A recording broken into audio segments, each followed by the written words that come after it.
So this is a new feature on Constructs Nunchucks for us two, the Clemente brothers, who need to get some things off our chest. We call this Constructs Nostalgia. Nostalgia. And this nostalgia is... Christmas formal college. Woo! We're in for good times This here. one was bananas. I bet it ends in a BJ. It ends in nothing. Handy? No. Not even a grope over the pants. It's a goddamn shame.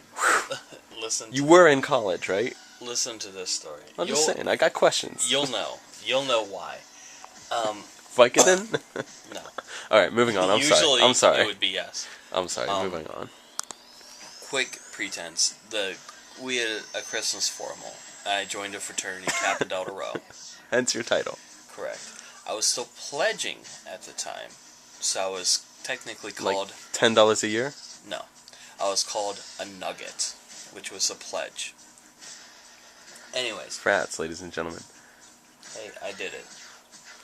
And our formal was, we'd go ice skating.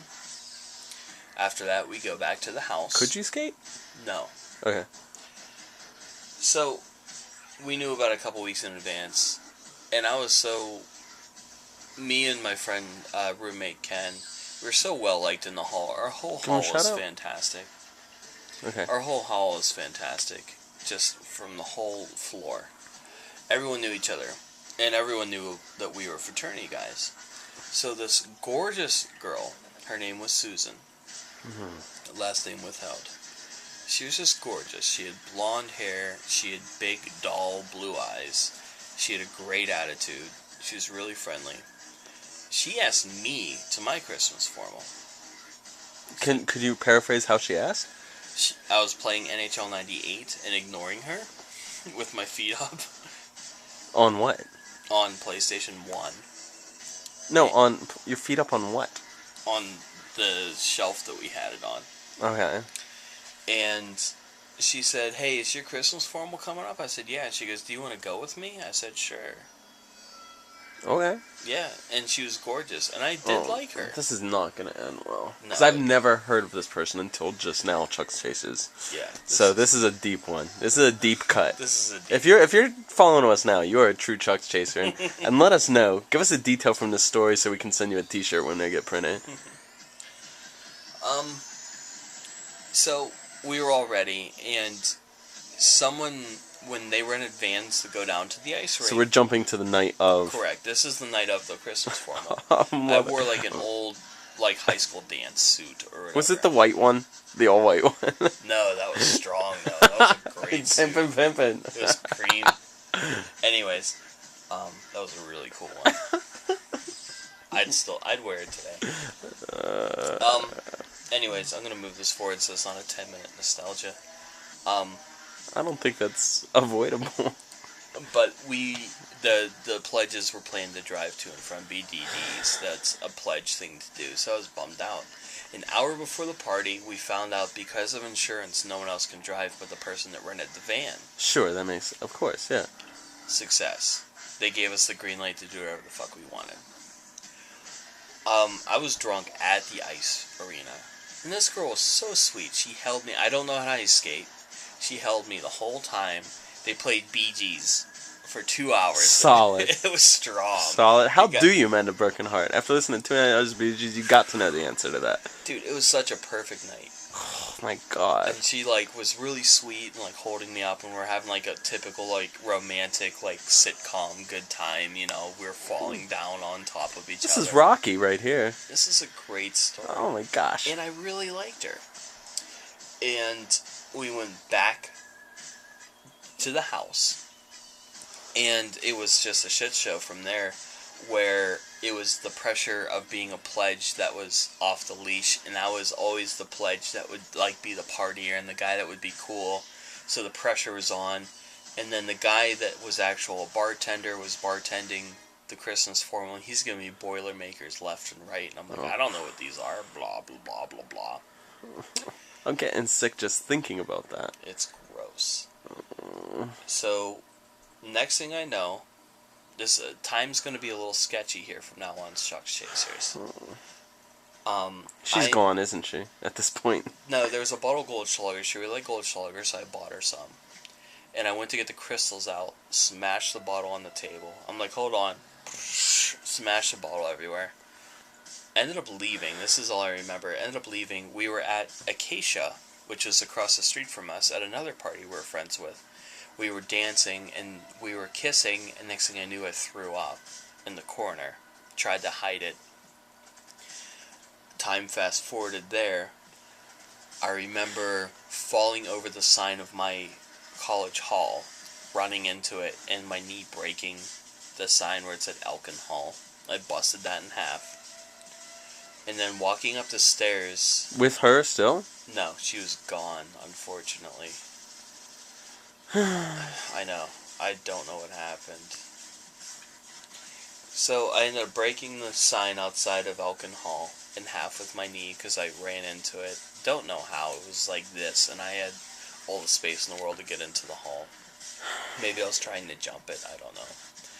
And then I remember a confrontation in the stairway of trying to fight someone in the stairway. Again, don't know how, why, whatever. I remember grabbing each other by the collar and yelling at each other, and then someone breaking it up, I'm not sure. Then, this is where it gets kind of funny. Again, it's not tragic anymore, it gets back to funny. I wake up the next day in my underwear, and I had these awesome silk smiley face boxers I loved wearing because they were funny. And I remember waking up and 3 or 4 people in my room staring at me and laughing, just waiting for me to wake up with that smile, like you were so entertaining, and I was so scared because I don't remember anything. And this is all third party account, where what I allegedly did was in my boxers, went to this girl's room. The same girl? No, not the girl that I went to the a new dance girl. with. Yes, there's one girl that got placed on the boys' side of the hall, and then there's 2 bathrooms, and then the rest were girls. She was really nice. So I knocked on her door, and I was very nice to everyone then. And I'm still nice to everyone. And they're like, hey Paul, what's going on?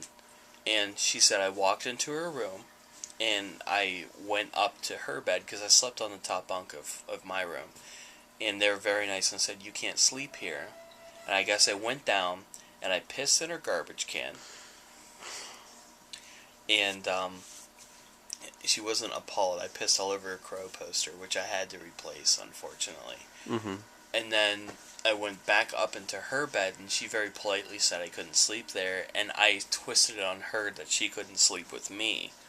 Said that she had to leave because I was on a date with Susan.